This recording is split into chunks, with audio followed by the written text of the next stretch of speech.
Salut, c'est Chevalier Chaka. Quand on parle de fétiche, on peut entendre deux choses. L'adoration d'une idole ou d'un objet doté de pouvoirs surnaturels, ou un fétiche sexuel, c'est-à-dire le sentiment d'excitation ressenti par le fait de toucher, de voir une partie du corps, un objet ou même un vêtement. Et bien entendu, c'est ce dernier cas de figure qui nous intéresse. Surpris ? Aujourd'hui, on va parler d'un artiste qui allie à la fois qualité technique exceptionnelle et une passion pour un fétiche qui me parle tout particulièrement, Yom.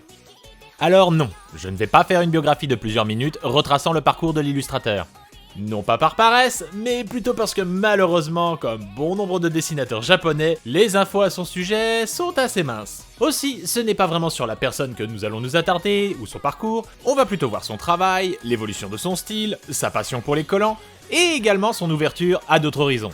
D'abord, pour ceux qui ne connaîtraient pas du tout l'illustrateur, sachez que Yom est un dessinateur ayant fait sa réputation sur internet, et majoritairement sur Twitter, grâce à ses illustrations de personnages féminins aux jambes recouvertes par une fine couche de nylon. À tel point qu'au moment de cette vidéo, le monsieur a dépassé les 900 000 followers, qu'il a sorti plusieurs doujines et recueils sur le sujet, et que son travail a inspiré un anime, Mirutides. À titre de comparaison, Shimahara et ses culottes dédaigneuses ne cumulent que 400 000 followers, malgré son anime aux 2 saisons et son adaptation manga, dont j'ai déjà vanté les qualités. Et la question qui se pose, c'est pourquoi un tel succès ? Car si on peut expliquer la différence de popularité des deux artistes par le fait que Shimahara a choisi un fétiche de niche en y ajoutant une touche particulière et donc risque forcément de plus rapidement plafonner en termes de fanbase, Yom se focalise sur un fantasme beaucoup plus traditionnel, donc plus accessible, mais pour lequel il n'a clairement pas le monopole. Pourtant, il semble faire l'unanimité. Pourquoi ? Pour cela, il faut regarder d'un peu plus près le style de Yom. D'abord, ce qui frappe immédiatement dans le travail de l'illustrateur, c'est la régulière absence ou la discrétion des décors, ce qui renvoie à la tradition des pin-up américaines, dont l'intérêt principal est de parfaitement faire ressortir la silhouette du modèle. Que ce soit sur fond blanc ou à contrario des couleurs flashy, le regard est immédiatement porté sur le sujet. Et puisqu'on parle de diriger notre regard, c'est un autre aspect sur lequel Yom sait faire preuve d'habileté.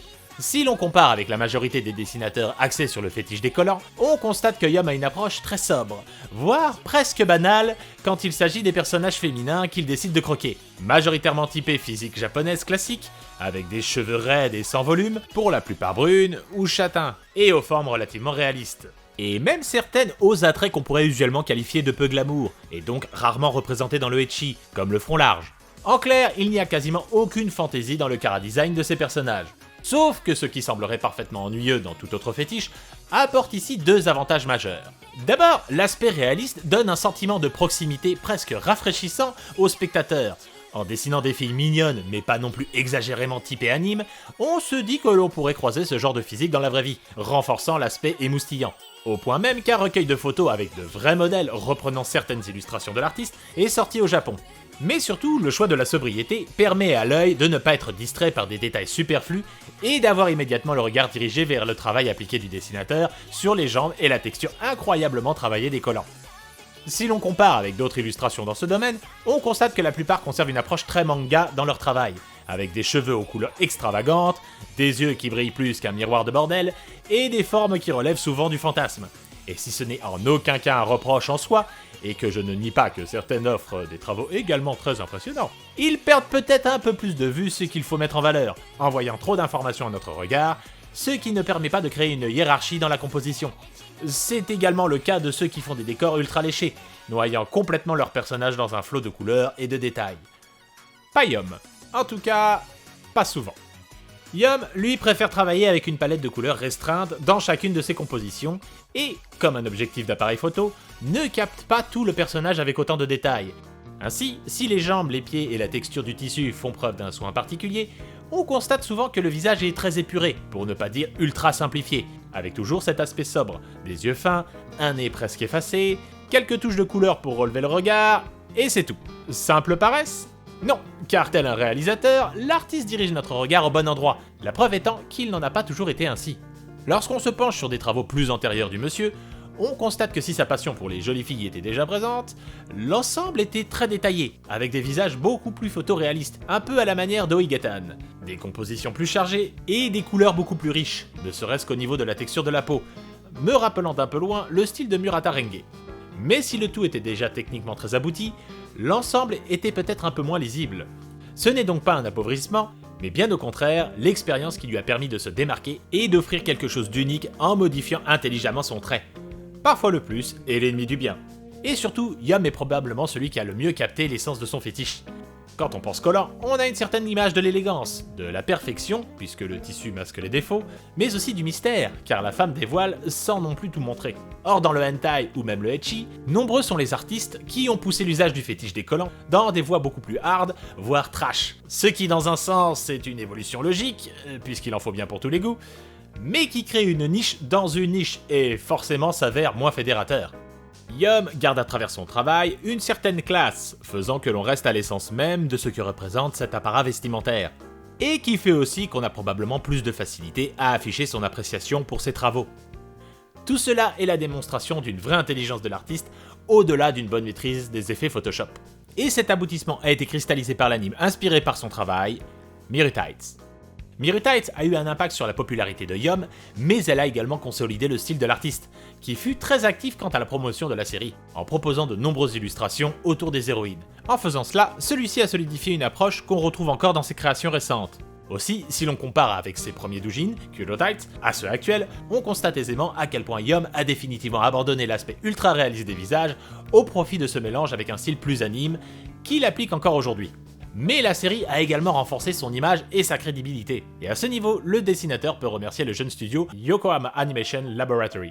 Plutôt que de faire un vulgaire anime dans lequel on verrait des filles en collant dans une animation faite à l'économie, le studio a choisi d'y aller à fond en proposant un véritable slice of life ultra léché et en respectant au maximum l'esprit de l'illustrateur, c'est-à-dire quelque chose de sexy, glamour, mais jamais vulgaire. Avec en prime des personnages plutôt bien écrits.